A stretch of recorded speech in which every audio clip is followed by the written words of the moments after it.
Саламатсызбы Чынакөч.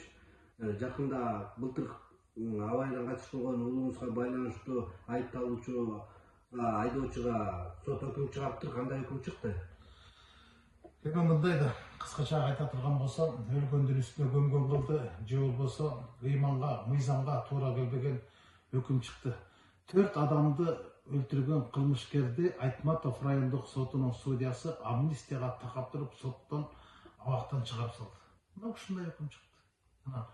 Кайдагы реформа, кайдагы сот адилеттиги жөнүндө сөз кылабыз. Эми бул мындай да президенттин сот реформасы болгон чистейший саботаж. Анткени 4 адамды өлтүргөн кылмышкерге амнистияны колдонгон өзү бул өтө одоно бир чоң аша чапкандык, акылга сыйбагандык деп эсептейм. Анткени амнистия жөнүндө мыйзам бардыгына бирдей иштеш керек. Бүгүнкү күндө канча адамдар абакта жатат ушу амнистияны колдонсо экен деп. Аларга мына кече жакында кармалып камалып жаткан Олжобой Шакир, Тария Жоробеков, Али Мыктыбек, Зарина Төрөкулова сыяктуулар амнистияга зар болуп жатпайбы? Ушул 30 жылдыкка кабыл алган амнистия менен бизди бошотсо болбойбу депчи. Эмне үчүн 4 адамды өлтүргөн кылмышкерди амнистияга колдонуп атат да башкаларга колдонбойт?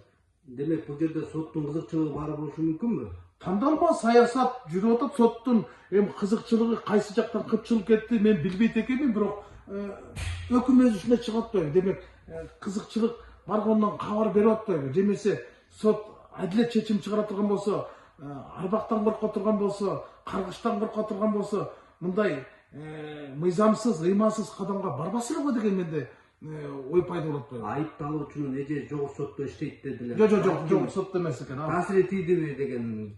Жок, Сузак райондук сотунда бир тууган эжеси иштейт экен. Албетте таасир этип кантип тийбей койсо, ошо бир тууган энеси айыпталып атса, сот карап атса, анан эжеси телефон чалбай коймок беле. Чалса чалгандыр, айтса айткандыр, мүмкүн ошондой чечим кабыл алгандыр. Бирок мен алардын нерсесине көгүлдүрө турбайм. Ким таасир кылды, ким кандай кылды, таасир кылганы көрүнүп турат. Ошо амнистияны кабыл алганы это таасир болгону. Эмне таасир кылды? Эми аны айтыш кыйын. Колунан кармоо болбогандан кийин эмне алды, ким телефон чалды. Бирок мен мындай бир бул эми абактан чыгарып жибергенине мындай экспертизанын тыянагын негиз кылып алыптыр да, ошол айыпталуучуну мас абалында өтө катуу ылдамдыкта айдап рулге барбай 4 адамды өлтүрүп алды деп Ички иштер министрлиги тергеп туруп сотко өткөрдү. Айыпты оор кылмыш жасады деп коюп, айыпты тагып туруп прокуратура колдоп, ошону аянат чаңгыргоду. Мен Ички иштер бөлүмүнө рахмат айтам, Айтматов райондук тергөө кызматына, Айтматов районунун прокуратурасына, анын прокурору Ормонбек Талантбековичке рахмат айтам, колдоп, коргоп, аягына чейин тургандыгы үчүн. Анткени алар өздөрүнүн милдетин абийир алдында ак жана так аткарды деп айта алат. Ал эми сотко наалаткан айтам. Анткени мындай да могу жерде экспертизанын тыянагын эске алып эле тирүү адамдардын немесин жокко чыгарып салбадыбы? Карама каршы чыгарып атат да, бир кызык нерсени айтып берейин. Мынтет соттук химиялык медициналык экспертизанын негизинде айдоочу 13.02.94-жылы туулган Исламов Мадин Исламовичтин жансыз денесинен алынган канында этил спирттин курамын аныктоо максатында экспертиза жүргүзүлөт дейт. Жансыз денесинен алынган канга экспертиза жүргүзүлөт дейт. Могу жерде эксперттин колу менен мөөлү турат. Мөөлүк адамдын денесинен алынган канга экспертиза жүргүзүлөт деп атат дагы. Анан экспертизанын жыйынтыгында мынтип атат. Ошо Жумабекова деген эксперт кимик? Соттук химиялык экспертизанын жыйынтыгында жол кырсыгынан каза болгон айдоочу маркум 1994 Исламов Мадин Исламовичтин канынан этил спирти чыккан эмес дейт. Манакей.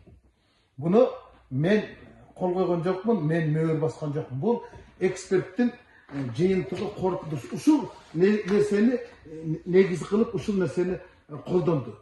Бирок бул жансыз денеден алынган адамдын экспертизасынын корутундусу менен тирүү адамды абактан чыгарып салат койбу? Тирүү адамды абактан чыгарып салат. Мына ушул эксперттин жыйынтыгы. Бул эксперттерди кандарын алмаштырып коюу максаттуу. Биз ушуна шек санаганбыз. Эмне үчүн муну ички иштер бөлүмүнүн тергөөчүсү билген жок дейсизби? Прокурор билген жок дейт. Билген да. Сот көрмөкчө салып коюп атпайбы ушуну? Кантип ушуну коюп койгон нерсе негиз кылып алып атат? Күбөлөр эмне дейт? Күбөлөрдүн бардыгы 10 стакан ара ішкен, 5 стакан ара ішкен, ижден де ішкен, сырттан да ішкен деп барлығы айтып атат. Жана 2 машинамен қалып, екінші машина айтып атат, арттан қалып жетпей қалдым. Мас абалында қатып айтып, ушундай урунду деп атат да. Көйлөрдүн бардығы классташ балдары, ошо кайтыш болгон менин баламдын классташ балдары, алардын бардығы тергөөдө кол коюп беришти. Биз калп айтсак жоопкерчиликке тартып бергиле деп. Сотто дагы далилдеп беришти. Биз калп айтпайбыз, биз аны көргөн билгенибизди айтабыз, ичкен деп атат. Эми айдоочу өзү айтып атат, мен 1 стакан ичтим, бирок түкүрүп салдым деди. Кузуп салдым да түкүрүп салдым деди. Эми 1 стаканды түкүрүп сала албайсыңдар. Демек жутуп алгансыңдар. Бирок эксперт ушуну айтты. Демек бул жерде 2 адамдын каны алмаштырылган экспертизага. Бул айтып атат, жансыз денеден алынган кан дейт. Бул болсо тирүү, бул жерде айтып атат, кайтыш болуп калган адамдын менен тирүү адамды актап жиберип атпайбы? Корутундусунда жансыз дене дейт. Маркум казы болгон дейт. Бирок ушундай өкүм чыгат. Эми амнистия менен деле мен макул эмесмин. Амнистияны мындай оор кылмыштарга мен жабырлануучулар жарыш сөзгө чыкканда дагы ошо сотко айттым. Анткени мен айтканга негиз бар болчу. Мен сотко баштан ишенген эмесмин. Мен сотко кирип кабинетинде сүйлөшүп отурганда эле сот башталып электе, сотко мен катышып электе эле ошо жөнүнө таанышып ушул иш боюнча кирип коеюн жабырлануучу катары дегенде эле анын өзүнөн амнистия, пробациядан сөз чыккан. Кийин мен ошол жерден менде ишеним өлдү. Андан кийинки мен кадамдардын баардыгы четке кагылды, өтүнүчтөрүм бар четке кагылды. Сот бир тараптуу эле ушул ишке барды дагы өкүмдү чыгарып салды. Аябай шашты, четин иштердин баарын четке какты. Жемесе башка кишиге өткөрүп берип койсо деп отурду, баштатпай койду. Атургай 8 ай бою ошо кылмышкерди камакка алган жок. Ана мен айттым да, жок дегенде башкаруу чарасын өзгөртүп камакка алып койбойсуң, биздин көксөө суу турат эле го десек, жок, негиз жок деди. Рахмат, Тараз областык сотуна апелляциялык арыз жазды эле, Олег Заматта колуна кишени салып камап салды. Бирок 1 айга жеткизбей, 2 айга жеткизбей эле кайта актап чыгарып салып атпайбы? Бул президенттин сот реформасына ката бул саботаж катары эсептешип болобу? Албетте, президенттин сот реформа бүтүндөй сот системасына бул көбөй жеп атат. Эми амнистияны башка адамдарга да колдон, башка иштерге колдон, жеңил желпи кылмыштар колдон. Эмне үчүн 30 жылдык арналган амнистияны ушундай оор кылмыштарга колдонуш керек?